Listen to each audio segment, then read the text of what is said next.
very much. And today we're delighted to swear in our next Director of National Intelligence, Tulsi Gabbard. Most of you know Tulsi. She's a fantastic woman. Tulsi, I want to just congratulate you, your husband, Abraham, your sister, and all of your friends. A lot of friends here. You have a lot of friends. I noticed that, huh? I'm grateful. They were all fighting for you. It worked out very well. Tulsi Gabbard's an American of extraordinary courage and exceptional patriotism.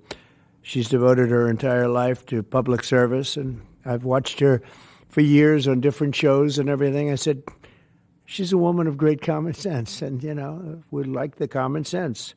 It's a word that's being used a lot. I think we started it in terms of politics, but it's a word that's used a lot. It's usually pretty effective, too, and you really are. I've watched you even on Larry King. You know, you're very young. I don't know how you were Larry King, but you're very young. But you were, and you always had the situation covered properly. At 21 years old, Tulsi became the youngest woman ever elected to the Hawaii State Legislature. After 9/11, she joined the Hawaii Army National Guard and deployed abroad 3 times, and highly respected by everybody. So many people writing in letters saying she was so exceptional even then.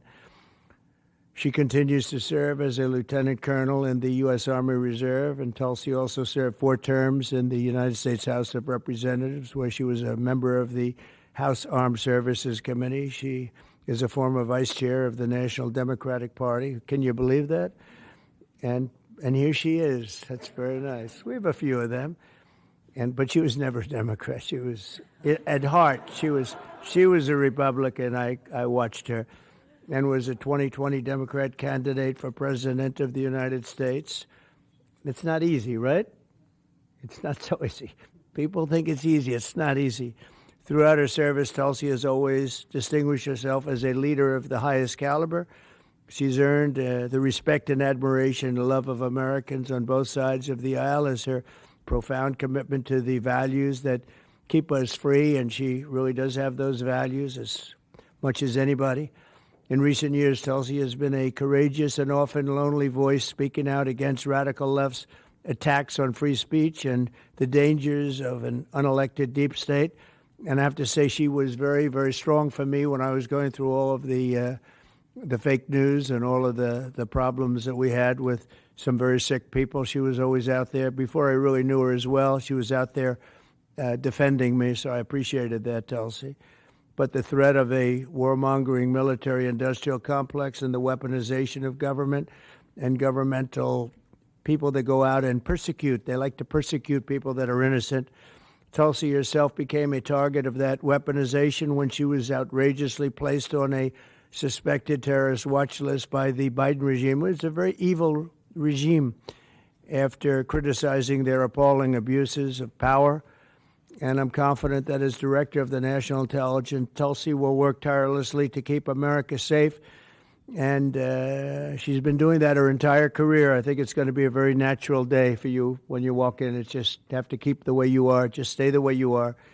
She'll be clear-eyed and she'll be focused on the threat of radical Islamic terrorism and lots of other threats, too, threats from within, and give no quarter to America's foreign enemies. At the same time, I'm entrusting Tulsi with the responsibility of overseeing urgently needed reforms to the U.S. intelligence community to protect the rights and the civil liberties of all Americans. She'll provide the American people with transparency, eliminate corruption, shrink the bloated bureaucracy, and restore honesty, integrity, and trust to the national security state.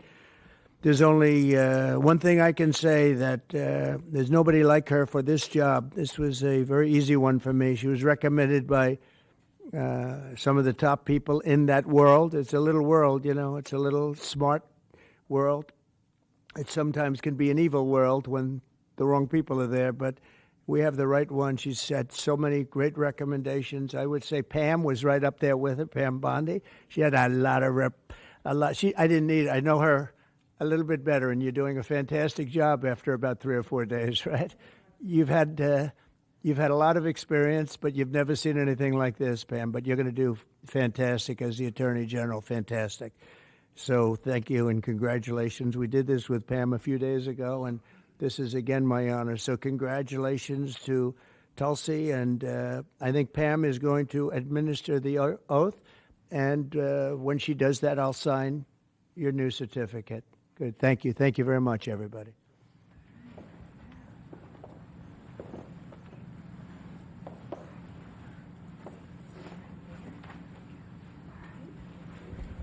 Please place your left hand on the Constitution and raise your right hand and repeat after me. I do solemnly swear I, Tulsi Gabbard, do solemnly swear that I will support and defend the Constitution of the United States that I will support and defend the Constitution of the United States against all enemies, foreign and domestic, against all enemies, foreign and domestic, and that I will bear true faith and allegiance to the same, and that I will bear true faith and allegiance to the same.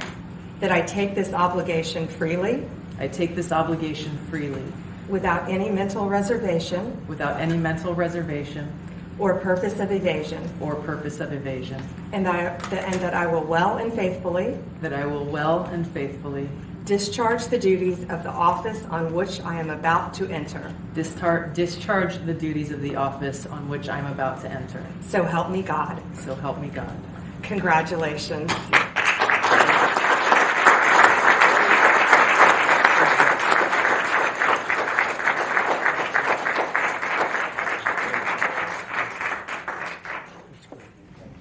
It's a big deal. Thank you.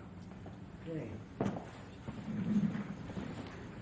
How's the Oval Office looking? A little different look, right? It's the Oval Office. Easy. Yeah, we got a good one here.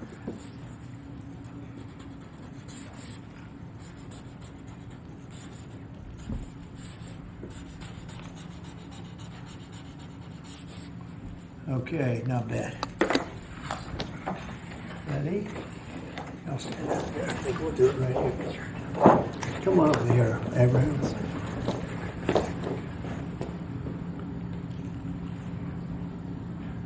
Okay, I'm sure there are no questions. Mr. President,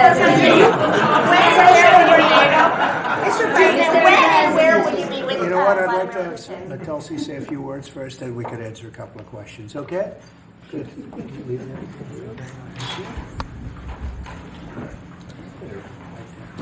That's good.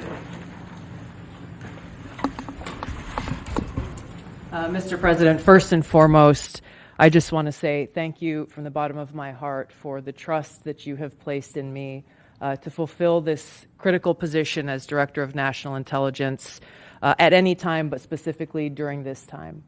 Unfortunately, the American people have very little trust in the intelligence community, largely because they've seen the weaponization and politicization of an entity that is supposed to be purely focused on ensuring our national security.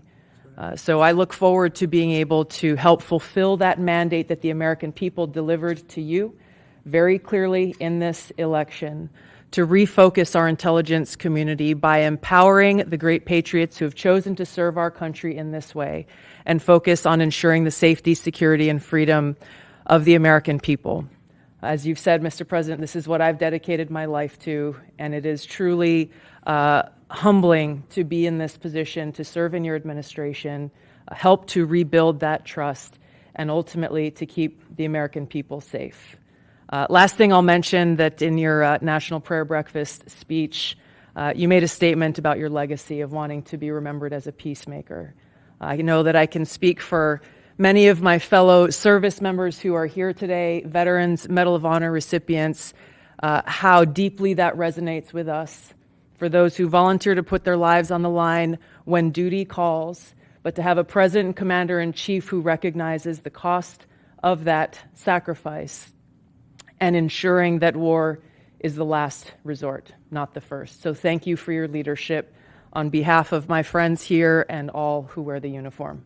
We're grateful. Thank you. Congratulations. With Vladimir Putin, and were there any preconditions set to agree to this meeting? No, we had a great call, and it lasted for a long time. over an hour this morning. I also had with President Zelensky a very good call after that. And I think we're on the way to getting peace. I think President Putin wants peace, and President Zelensky wants peace, and I want peace. I just want to see people stop getting killed. We're very far away from that particular war, but that's a vicious war. Probably 1.5 million soldiers killed in a short period of time. I've never seen anything. I have pictures that are, you wouldn't believe it. You wouldn't believe what you have to look at. Young, beautiful soldiers that are just being decimated. And it would be nice to end it immediately. But we had a very good talk with, people didn't really know what President Putin's thoughts were, but I think I can say with great confidence he wants to see it ended also. That's good. And we're going to work toward getting it ended and as fast as possible. It's a horrible situation going over. It's flat land, and the bullet goes off, and the only thing it can hit is a body, a human body, a young human body. And they're losing just tremendous numbers of mostly soldiers. Just the cities and towns have been largely demolished. It's a shame what's happened to that country. It would have never happened if I were president. That I can tell you. Would have never happened. It's to look at that. And October 7th would have never happened either, by the way, the Middle East. But we'll get it. I think we'll get it. We'll get something done. We're going to be meeting actually tomorrow. They're meeting in Munich, as you know, and we're going to have some other meetings. And I'll be dealing with President Putin largely on the phone, and we ultimately expect to meet. In fact, we expect that he'll come here and I'll go there. And we're going to meet also probably in Saudi Arabia the first time. We'll meet in Saudi Arabia, see if we can get something done. But we want to end that war. That war is a disaster. It's a really bloody, horrible war. Did you Saudi Arabia, the first meeting will happen? I think so. We think we're going to probably meet in Saudi Arabia the first meeting. Any idea when? Hasn't been set, but not too distant future. Will Zelensky be part of that meeting? We both understand. You know, we know the Crown Prince, and I think it'd be a very good place to meet. So it sounds like that would just be a meeting between you and Putin and perhaps the Crown Prince, but not President Zelensky? Probably we'll have a first meeting, and then we'll see what we can do about the second Did you meeting. also commit to go to Ukraine? What about Ukraine? Did you commit to go to Ukraine as No, well? I haven't. I haven't committed to Would go you to go? Ukraine.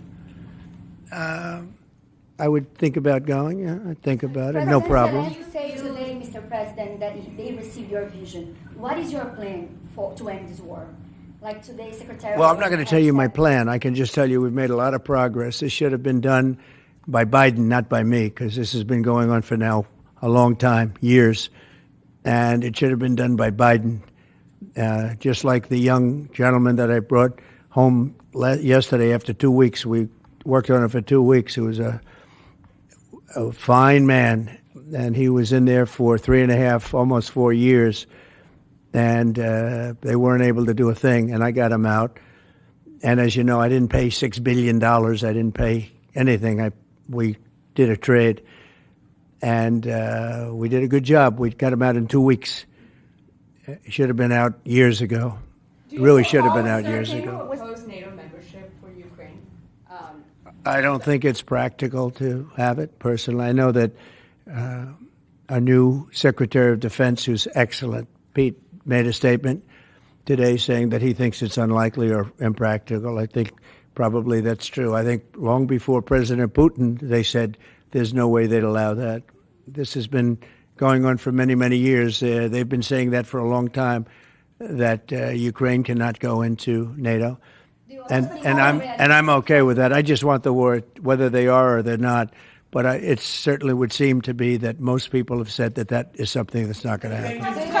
Are you freezing out President Zelensky of this process a bit? Isn't there a danger of that? No, I don't think so, as long as he's there. But, you know, at some point you're going to have elections, too. You're going to have an election. He says he wants security assurances, Mr. President. What does that look like?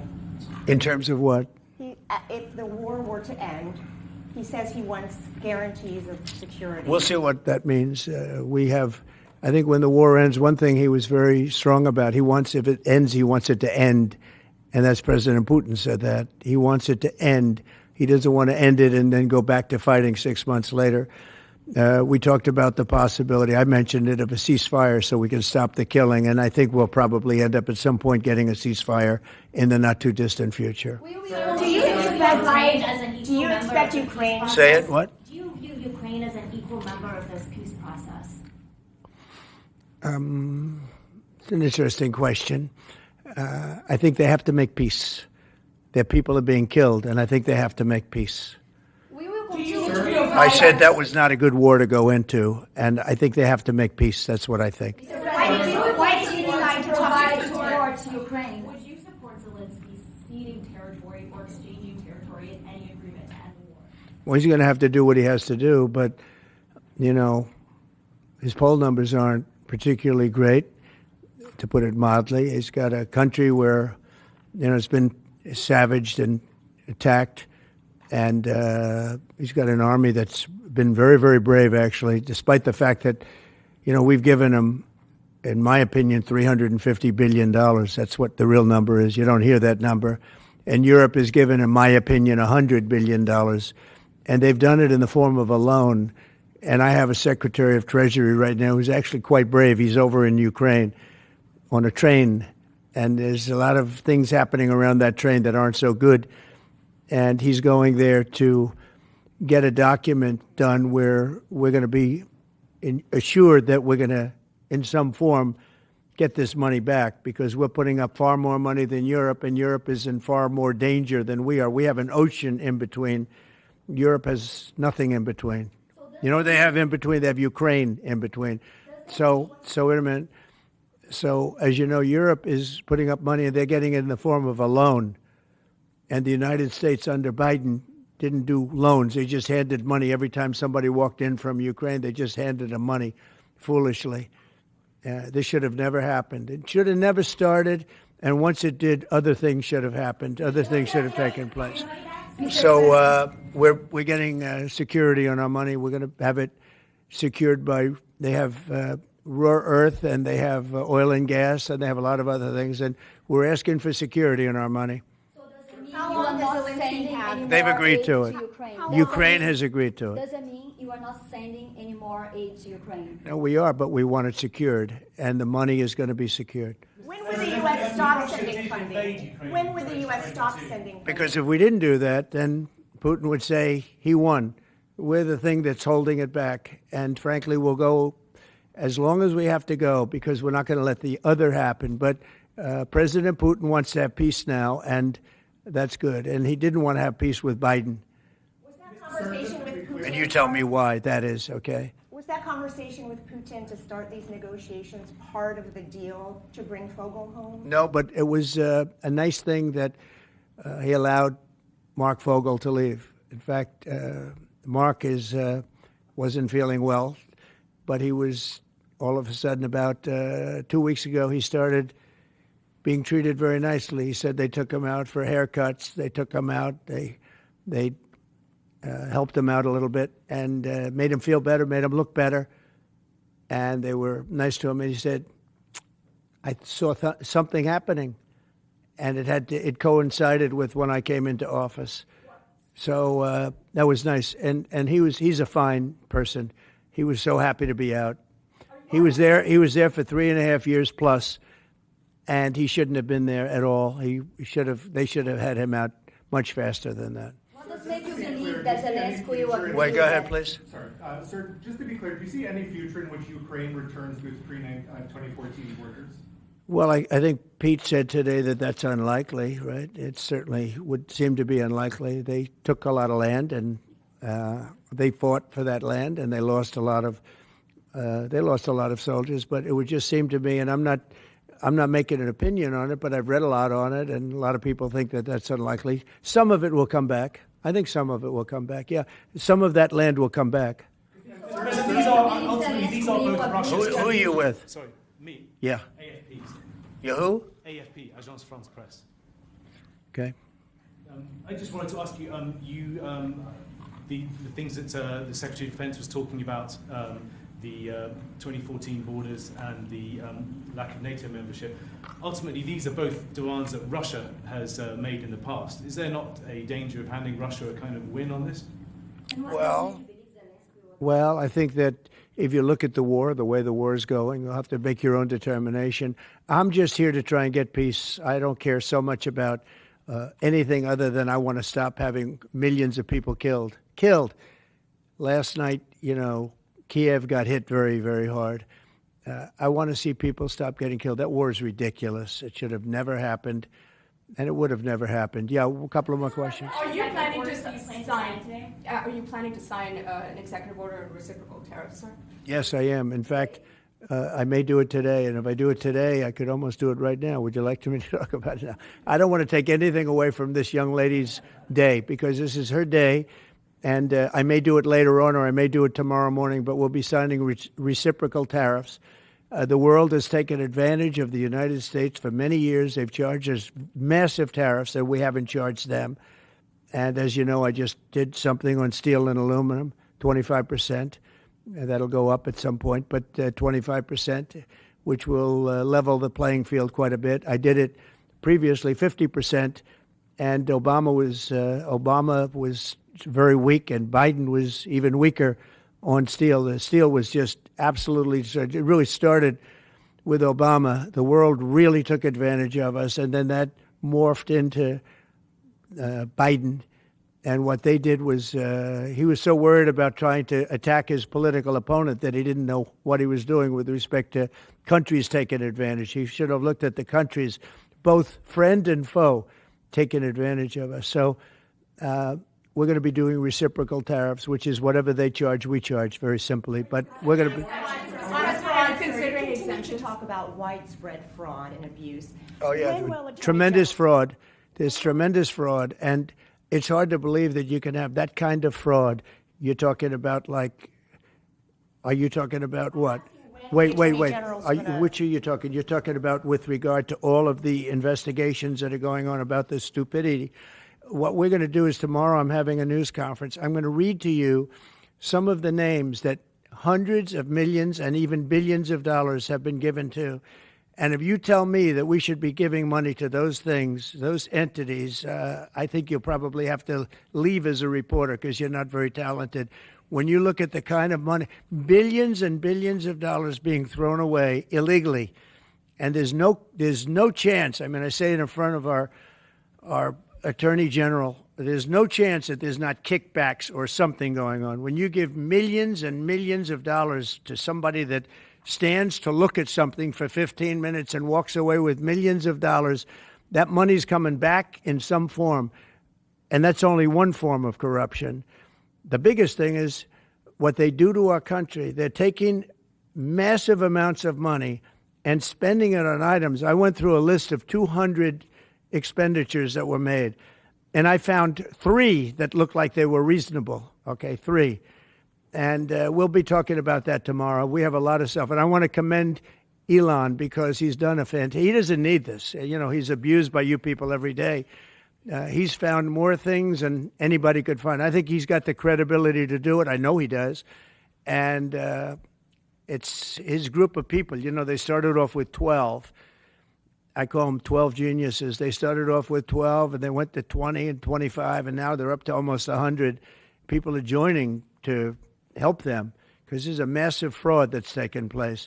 And then you have judges that are activists, and they sit there and they say, as an example, $59 million going to a little small group in New York City. You get nothing going to North Carolina to help nothing. They say, we don't have any money because they've given it away on the border. But you have nothing. What they did to North Carolina is a shame. And then they sent $59 million to New York City for a hotel for a little bit of nothing. What they've done, a hotel that was not luxury, that's getting luxury rates for migrants, where they're making a fortune, and we catch them. But a judge says, well, even though it may be a fraud, you have to send the money in anyway. Send the money. I said, wait a minute. We have money that shouldn't go because we caught it before it was sent out, but they want the money to go anyway. And I think you're going to have a lot of things to look at, Pam. I really do. What's going on with this whole thing? And this is just one group. We haven't talked about Department of Education. We haven't talked about the military. We haven't talked about a lot of things that are very big. And what's happened is, as an example, you'll have cases where you have a 3-month contract, and maybe the guy that signs a contract leaves. Maybe he gets rich. All of a sudden he leaves for that reason. But you have a 3-month contract, and maybe he leaves. So the contract is sitting there, and the people signing the checks don't know it's 3 months, and it goes on for years. The 3 months turns out to be 3 years, 5 years, 10 years, just goes on forever. And the guy on the other side of the contract just keeps getting check after check after check, because Elon had an expression yesterday, because nobody cares. It's a great expression. Nobody cares. The guy that signed the contract didn't care. Maybe there, may not be there, maybe crooked, who knows. But you have to care. Otherwise, you can't really run a thing like that, or you can't run a country, really, because there's so many transactions, thousands and thousands of transactions. And if you don't have people that care, you're going to lose control. And that's what's happened. And we've caught it. Now, what we caught is billions and billions of dollars, but it's a tiny fraction of the real number, because you can never catch the real number, because people have gotten away with tremendous amounts of money. But I said we have to make our government smaller, more efficient, more effective, and a lot less expensive. And we could find $1 trillion, but we're being hindered by courts, where they file in certain courts where it's very hard to win, and a judge will stop us, and a judge will say that it doesn't make any difference what you find. You just keep paying the money. That's a hell of a way to be. And I follow the courts. I have to follow the law. All it means is that we appeal. But that gives people time to cover their tracks, and that's what they do. So it's a very bad thing that's taking place. But hopefully, if the courts, will be fair. They don't have to be very fair. They just have to be a little bit fair, because this is so egregious what's taken place. Nobody's ever seen anything like it. Nobody's seen numbers like this. These are massive numbers. $9 million for somebody to go and stand in a store and see how people shop. Okay? I mean, you take a look at these things. It's a disgrace. And then you have a country that we want to make America great again. It's very hard to make America great again when you have things like this. And you're going to see the same thing. Department of Education is going to be a disaster. The military, I mean, I see it. Look, I came in, they had a contract done, as you know, for $5.7 billion for airplanes. It was Air Force One with Boeing. 5.7, I got it down to $4 billion, little less than that, 1 penny less than that. $3,999,999 and 99 cents. I said, has to have a 3 in front of it, because I wouldn't sign the contract for $5.7 billion. I was able to cut $1.7 billion off the price, and it didn't take me long. $1.7 billion. If people would care, they'd be able to do that with every single contract that's put before them, and we wouldn't have deficits. We'd have nothing but a tremendously low-taxed, wonderful country, but they have to care. And speaking of that, you know, Boeing, we're not happy with the service we're getting in terms of those planes. They would like to get more money. We're not happy about that whole thing. We signed a very strong contract. I signed a guaranteed maximum contract, which they haven't seen in a long time. And they're saying they're getting hurt by it. But they have to produce the product, and we expect them to produce the product. They have to produce the product. They agreed to build planes at a certain price. They're not used to that. They're used to having time and material contracts, where it's whatever it costs, time and material, no dates, no anything, and it ends up costing 5 times more. You look at some of the ships that have been built. Take a look at the Gerald Ford, the aircraft carrier, the Ford. It was supposed to cost $3 billion. It ends up costing like $18 billion. And they make, of course, all electric catapults, which don't work. And they have all magnetic elevators. They lift up 25 planes at a time, 20 planes at a time. And instead of using hydraulic, like on tractors that can handle anything from hurricanes to lightning to anything, they use magnets. It's a new theory. Magnets are going to lift the planes up, and it doesn't work. and they had billions and billions of dollars of cost overruns. I met the architect. I said, have you designed a ship before? This is one of the biggest ships in the world. It's like landing at LaGuardia Airport. But you look at the kind of waste, fraud, and abuse that this country is going through, and we have to straighten it out. We have great people going into the military in terms of we need ships, we need a lot of things. So we have great people we have business people going in. But when you look at what's happened to our purchasing, and when you look at the USAID, when you look at the things that they're giving to them, the billions of dollars that they're giving to, and it doesn't make sense. It is interesting that when you're looking for fraud, you look at items, hundreds of items, and you'll find one or two, maybe, if you're lucky. Here's something where you look at data, and they're all fraudulent. You know, by just looking at the topic, they're all fraudulent, except it's the opposite. You'll find one or two that's like a legitimate reason. So I just want to thank Elon for going through it. I want to thank all the people that are working with him. You know, we have a big group of people. I think the lowest IQ is about 160. That's very high. I think you have a couple of 182s in there, but they're doing a fantastic job. He doesn't need it, and they don't need it, but we're showing things, and it's going to be it's a big. People have no idea how important it is. Yeah. So how soon do you want the Department of Education to be closed? Oh, I'd like it to be closed immediately. Look, the Department of Education's a big con job. We're ranked, so they rank the top 40 countries in the world. We're ranked number 40th. But we're ranked number 1 in one department, costs per pupil. So we spend more per pupil than any other country in the world, but we're ranked number 40. We've been between 38 and 40. The last time I looked, it was 38, and then I looked 2 days ago, it came out the new list. It came out at number 40, so we're ranked 40. Norway, Denmark, Sweden, I hate to say it, China, as big as it is, it's ranked in the top 5. And that's a primary competitor. We're ranked number 40.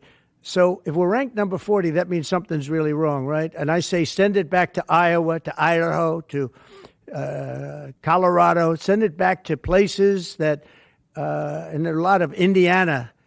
You have a great new governor. You have a great senator that Jim Banks just got elected. You got great people. I'll tell you what, Indiana is going to be fantastic. We probably have 35, maybe 37 states that will do as well as Denmark, Norway, Finland, Sweden. They'll be just as good. Then you have the ones that we all know about. It'll be the same story. But you know what? Even they will be good.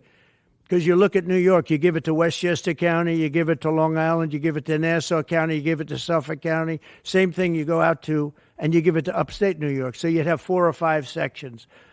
You give it to Manhattan. Manhattan's a little bit tougher for some reason. I don't know why it would be tougher, but it is. You give to California, and you go to various areas outside of Los Angeles, and you might have 6 or 7 different subgroups. But generally, like if you go to Iowa, you give it to Iowa. You don't have subgroups, you have Iowa. And other places that do a good job. If they do a good job, they're going to do a great job in education. Those places will be every bit as good as the various countries that do so well. All the time, it's the same countries that are doing well. And so we have a Department of Education where people from Washington, D.C., who in many cases don't care about the kids out in the country. They don't care about the farms and the farmer's daughter and the farmer's sons. We have a massive bureaucracy in Washington, D.C. We have buildings that are all over the city. Department of Education. I never said Department of Education's on all these buildings. By the way, nobody shows up to work because they're all working at home. You know, quote, working at home. They're not working at home. And a lot of them have second jobs. And that's the other thing that Elon Musk is looking at. How many of these people are getting checks, working at home, but they're not working because they have second jobs and even third jobs? You're going to find a lot of them. And those people are going to be fired because we have to make our government smaller. All right, one more question. Yeah, Jennifer, go ahead. Nice to see you. Oh, thank you, sir. 2 questions, one on Ukraine again, and then another one on the Kennedy Center.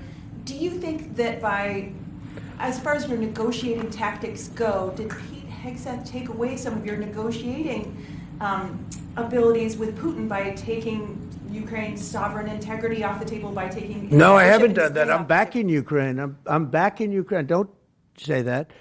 I'm approving, but I do want security for our money. You know, Europe is getting security. You know that, right? They're giving their money in the form of a loan.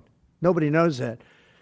And why are we at $350 billion and Europe, which doesn't separate with an ocean like we do, we have a little thing called an ocean in between. Why is it that Europe is paying $200 billion less than us to help Ukraine? Very similar size. If you add up all the European countries, it's a little bit smaller than the U.S. in terms of the economy. Why is it that they're not paying the kind of numbers that they should be paying?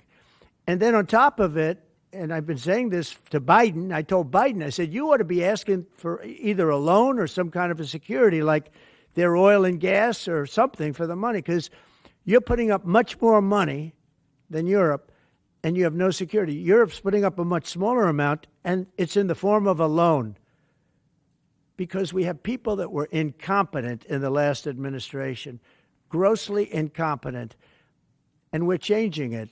But we change it, and all we do is we get hit by lawsuits from the radical left all the time. But here we are. We stand, and I guess we've done okay. Thank you very much, everybody. Thank you. Thank you.